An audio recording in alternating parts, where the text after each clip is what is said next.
अस्सलाम वालेकुम नाज़रीन, लीडर टीवी प्रोग्राम रूबरू सां गॾु मां आहियां कासिम राजपर। नाज़रीन, असां सीनियर सहाफ़ी सिंधी ऐं अंग्रेज़ी ॿोलीअ में पंहिंजी सहाफ़त जे हवाले सां हिकु धार सुञाणप रखंदड़ जनाब जी एन मुग़ल साहिब सां जेका कचहरी हुई संदसि ज़िंदगी जा जेके वर्क आहिनि उहे उथलाया। 4 उन जा सेशन या क़िस्तूं असां तव्हां अॻु में ॾिसी चुका आहियो। अॼु असां मुग़ल साहिब सां हीअ 5 वेह करे रहिया आहियूं। मुग़ल साहिब अस्सलाम वालेकुम। मुग़ल साहिब वॾी महिरबानी ऐं तमामु जेके 4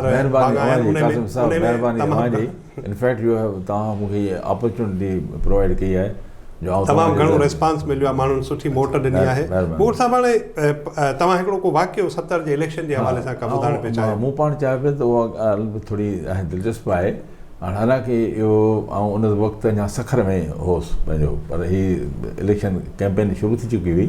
उन में हिकिड़ो हालांकि वाक़ियात इलाही थिया, छो त भुट्टे साहिब जहिड़े नमूने सां इलेक्शन कैंपेन हलाई, ऐं सम्झां थो इहो पाकिस्तान जी तारीख़ जो हिकिड़ो यूनिक मिसाल हो। हिन खां अॻे अहिड़े नमूने सां अवामी अंदाज़ में इलेक्शन कैंपेन कोन हलाई। माण्हू वॾेरनि वटि वेंदा, वॾेरनि जे उताक में वेंदा, पर भुट्टे साहिब सॼो चेंज कयो, डायरेक्शन चेंज कयो, माण्हुनि वटि वियो या सियासत खे कढी ड्राइंग रूम मां ॿाहिरि। ड्राइंग रूम मां सियासत में उन वक़्तु ई कढी चुको हो जॾहिं पाकिस्तान पीपल्स पार्टी जी लाहौर में मीटिंग थी, उन पाकिस्तान पीपल्स पार्टी वजूद में आई। उन खां पोइ वरी पंहिंजो हाला में थियो, मख़्तूम मौला वटि थियो। उते उहो जेको हो सो तमामु उन में आया हुआ, सरहद जा आया हुआ, पंजाब जा आया हुआ, सॼी सिंध जा हुआ, बलूचिस्तान जा हुआ। उहे जेके तारीख़, उहे जेके तक़रीरूं थियूं आहिनि, उहे पंहिंजी जॻह ते हिकिड़ी जॻह ते मिसाल आहिनि, तारीख़ आहिनि। पर हिकिड़ो किसो आउं सम्झां थो त ज़रूरु असांखे करणु घुरिजे त इलेक्शन कैंपेन दौरान भुट्टो साहिबु हाला में हो, हाला मां हाणे सांगड़ में वियो। सांगड़ में जलसे आम खे किताबु कढो। सांगड़ में उते तमामु वॾे भॻवान जी जेके रिपोर्टूं हुयूं त माण्हू गॾु थी चुका हुआ। हितां गाॾियुनि जे जुलूस में निकिता। पहिरीं गाॾीअ में भुट्टो साहिबु हो, उन सां गॾु मख़्तूम मोहम्मद मातार मौला हो, मीर असद मुश्ताक़पुर हो। जॾहिं सांगड़ जी एरिया में पहुती त उते वणनि ते के माण्हू हथियार में ढुकियल हुआ, जंहिंजे बारे में उहे और हुआ। उन्हनि फायरिंग कई त आउं जेका ॻाल्हि करणु थो चाहियां उहा इहा त बजाए जो घबराइजे या डिॼे, पहिरीं सभ खां पहिरीं गाॾियुनि बीहण खां पोइ जेको माण्हू ॿाहिरि निकितो उहो भुट्टो साहिबु हो। भुट्टो साहिबु ॿाहिरि निकिरी आयो, चई त केरु आहिनि जेके मुंहिंजे माण्हुनि ते गोलियूं पिया हलाइनि? ज़ुल्फ़कार अली भुट्टो आउं आहियां। ऐं पंहिंजो इन दौरान हुनखे इन तरफ़नि खां जेके वण हुआ फायरिंग पुछाड़ थी। पर इहो बि हिकिड़ो मिसाल आहे हिन जे वर्कर्स जो। ऐं सम्झां थो त कंहिं पार्टी जे लीडर लाइ वर्कर्स जी एॾी कुर्बानी न हूंदी। वर्कर्स जोड़ी आयासीं, भुट्टे साहिब ते चढ़ी पिया, भुट्टे साहिब जेके हेठि कयूं मथां चढ़ी पिया, फायरिंग थी। ऐं मुंहिंजे ख़्याल में हुन मां हिकिड़ो त गुज़ारे वियो, 1-2 ॼणा फायरिंग में ज़ख़्मी थिया। उन खां पोइ मख़्तूम मोहम्मद मातार मौला ऐं मीर असद मुश्ताक़पुर पंहिंजो ज़ोर ॾिनो भुट्टे साहिब ते त तव्हांजो हाणे वञणु ओॾे मुनासिबु न आहे, खां वधीक गोड़ थींदो, माण्हू मरंदा।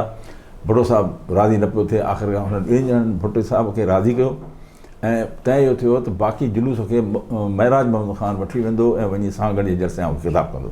पोइ ईअं थियो, कुझु माण्हू गाॾियूं भुट्टे साहिब सां वापसि आयूं हाला ऐं हू विया होॾां। पर हिन में जेका अहम ॻाल्हि दिलचस्प जेका आउं करणु चाहियां थो, उन ज़माने में पीपल्स पार्टी जी सिंधी अख़बार हिलाल पाकिस्तान हैदराबाद किले मां निकिरंदी हुई। उन में ॿिए ॾींहुं मख़्तूम मोहम्मद मातार मौला जी तव्हांखे ख़बर आहे त तमामु वॾो शाइर हो। उनजो हिकिड़ो कतो शाइर थियो भुट्टे साहिब ते। हुन जो एक्चुअल लाइन्स मूंखे यादि कोन्हनि, पर जेको मूंखे यादि आहिनि इहो आहे त उन में मख़्तूम साहिबु चयो आहे त इहो त ॿुधो होसीं त फलाणो माण्हू शींहं जो पुटु आहे, पर शींहं जो पीउ इहो असां पहिरियों भेरो ॾिठो आहे। यानी हुन भुट्टे साहिब खे चयो ट्रिब्यूट पेश कयो। त मुंहिंजे ख़्याल में त अहिड़े नमूने सां भुट्टो साहिबु जितां वियो, चाहे सिंध हुजे चाहे पंजाब हुजे। पंजाब में बि हुन ते मुल्तान जॾहिं वियो हो तॾहिं पंहिंजो जेको सो करंट हयां विया हुआ, पर भुट्टो साहिबु पोइ हिते न हटियो। ऐं पंजाब जे ॻोठ वियो, सिंध जे ॻोठ वियो। मूंखे यादि आहे असांजे ॻोठ अलाए किथां कंहिं वसीअ मां सिधो आयो, उते अची जलसा किताब कई, माण्हुनि जो क़यादत करे माण्हुनि जुलूस में सॼी सिंध जेका लियो, सॼो पंजाब, सॼो पाकिस्तान, वेंदे ख़ैबर पख्तूनख्वा में माण्हू जेके आहे हुनजा आशिक़ हुया, वेंदे गिलगित ऐं बल्तिस्तान ताईं। अच्छा मुग़ल साहिब, हाणे तव्हां जीअं 70 जे इलेक्शन जी ॻाल्हि कई, 72 में तव्हां हिलाल पाकिस्तान में बि हुयो, एक्टिव हुयो। भला भुट्टे साहिब जे दौर खे जेकॾहिं हिकिड़ो सरसरी ॾिसो, पाण कुझु शयुनि ते त गुज़िरियल जेको एपिसोड में पाण ॻाल्हाए चुका आहियूं। जीअं खोड़ माण्हू हुनजी जेके ख़ानगी इदारा हुआ उनखे कोमाइण वारी जेका ॻाल्हि हुई, या ख़ानगी इदारनि खे क़ौमी तहमील में वठण वारी ॻाल्हि उन जी मुखालफ़त कई, पर तव्हां चओ त उन दौर जी इहा मुनासिबु फ़ैसिलो हुयो। अॻिते हली सूरताल बिल्कुलु तब्दील थी वई। मजमूई तौर जेकॾहिं तव्हां ॾिसो सनअतकारी जे हवाले सां, वापार जे हवाले सां या डिफेंस जे हवाले सां, तव्हां एटमी बम जी ॻाल्हि कई, मजमूई हिकिड़ो तासुरु तव्हां ज़ुल्फ़िकार अली भुट्टे जे सॼे हुकूमती दौर जो असल में ही जेको तव्हां ॻाल्हि कई त पंहिंजो एटॉमिक पावर, भुट्टे साहिबु जॾहिं पावर में आयो त हिन चंद तमामु अहम कम कया।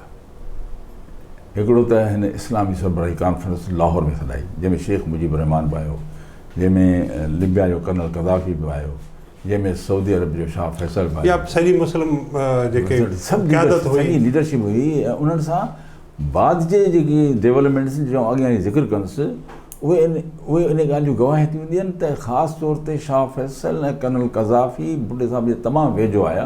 त इन क़िस्म जा मुग़ल साहिबु हाणे उन दौर में हिलाल पाकिस्तान वारे ते पाण मामले ते ॻाल्हायोसीं, स्टार वारो मामिलो आयो, डेली न्यूज़ वारो आयो, जिते बि उन खां पोइ वरी तव्हां मतिलबु त अची वियुसि मुंहिंजो। हाणे मूंखे जर्नलिज़म ते छॾिणो न आहे।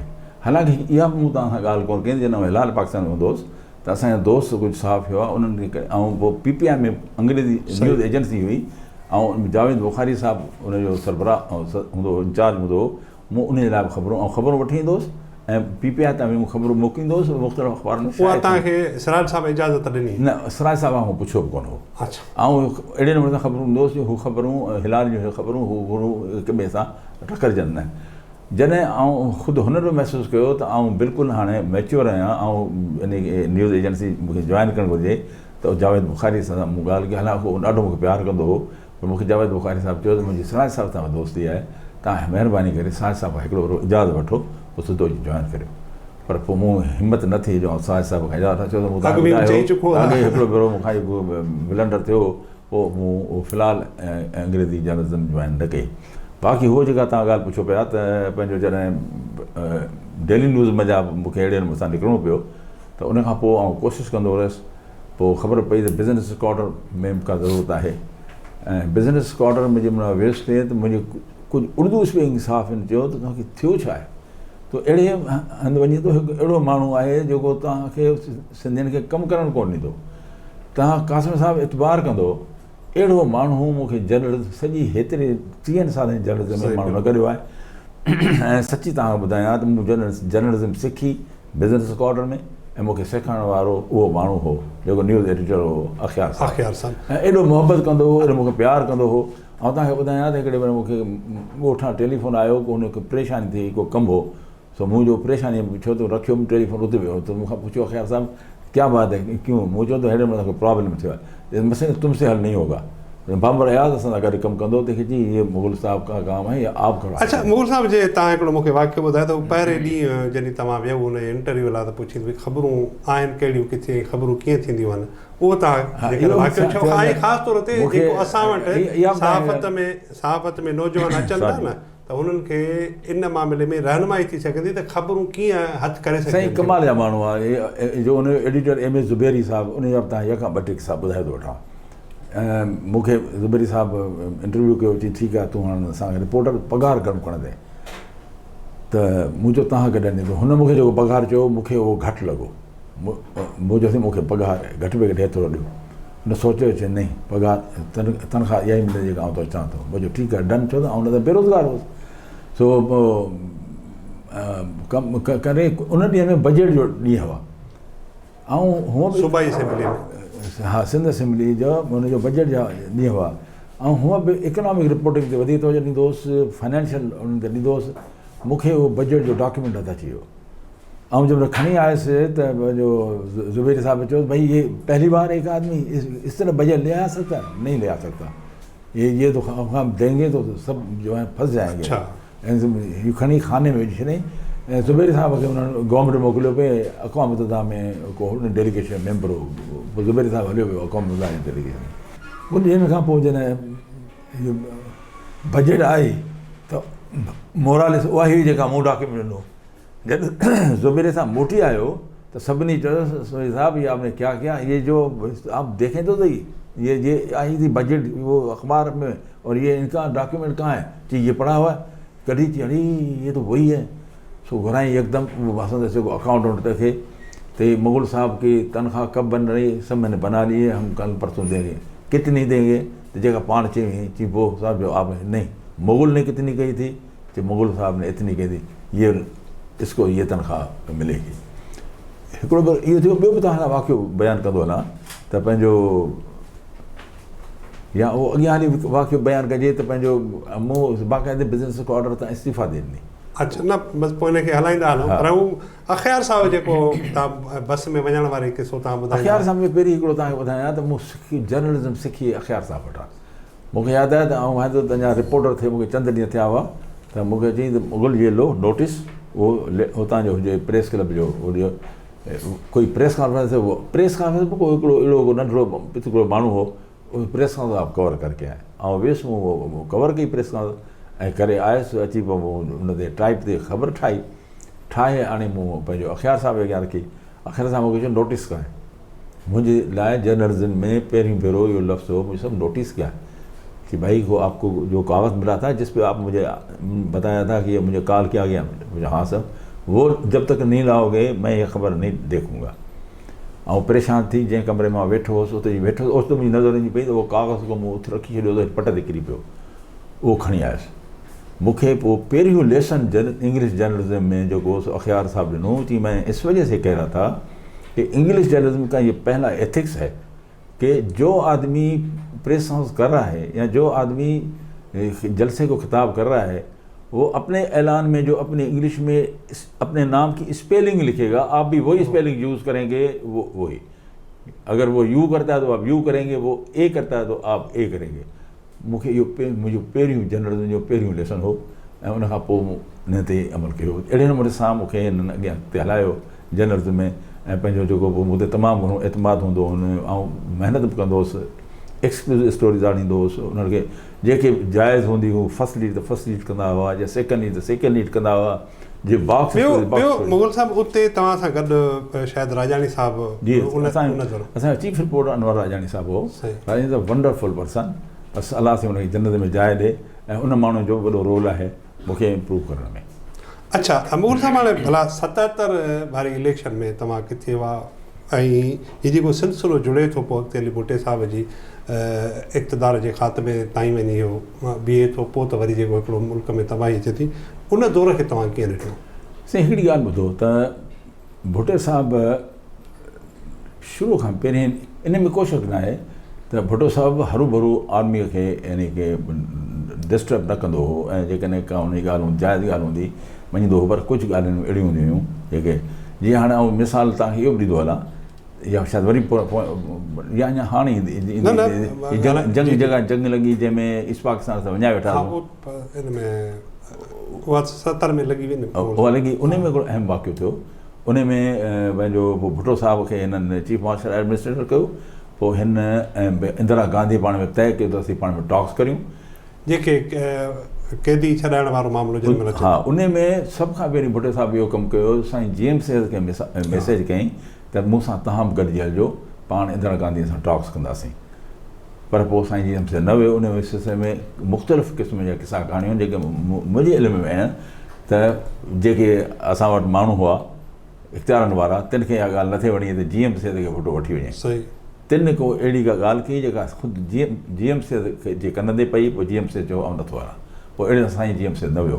भुट्टो साहिबु उन ॻाल्हि में वियो, बेनज़ीर भुट्टो साहिबु हुन सां गॾु हुई, ऐं उते पंहिंजो जेको इंदिरा गांधी सां जेके ॻाल्हियूं ॿोलियूं थियूं उन में एज़ ए रिपोर्टर जेके असांजी ॻाल्हियूं पहुतियूं, ऐं त उन में न वियो कवर करणु, त पंहिंजो उन में हिकिड़ी ॻाल्हि इहा हुई, चवनि था त हिकिड़ी इतला इहो बि आहे उन इंदिरा गांधी खे चयो त तव्हां हिकिड़ो पॉलिटिकल माण्हू आहियो, असां पॉलिटिकल माण्हू आहियूं, छो न पॉलिटिकली ऐं पुरअमन तौर ते पाण हिंदुस्तान पाकिस्तान खे हलायूं, त जीअं पंहिंजो जेको सो नॉन पॉलिटिकल फोर्सिस जो चवंदा त इहा ॻाल्हि अहिड़ी कई जेका हुन ते एग्री कयो ऐं पाण में तइ थियो आहे। ऐं आउं सम्झां त इहो पंहिंजे करे वॾो कारनामो हो, तारीख़ जो वॾो कारनामो हो, जो हालांकि हिन पाण सां गॾु पिस्टल कोन खणी वियो, बंदूक कोन खणी वियो, पर घणा एतिरा जेका 1000 एकड़ जेका ज़मीन हुनजे कब्ज़े में, उहा हुननि कुझु वसूल करण बग़ैर छॾे ॾिनी असांजा 90,000 जंगी क़ैदी उहे जेके हुननि रिहा कया इन खां अलावा मूंखे नंबर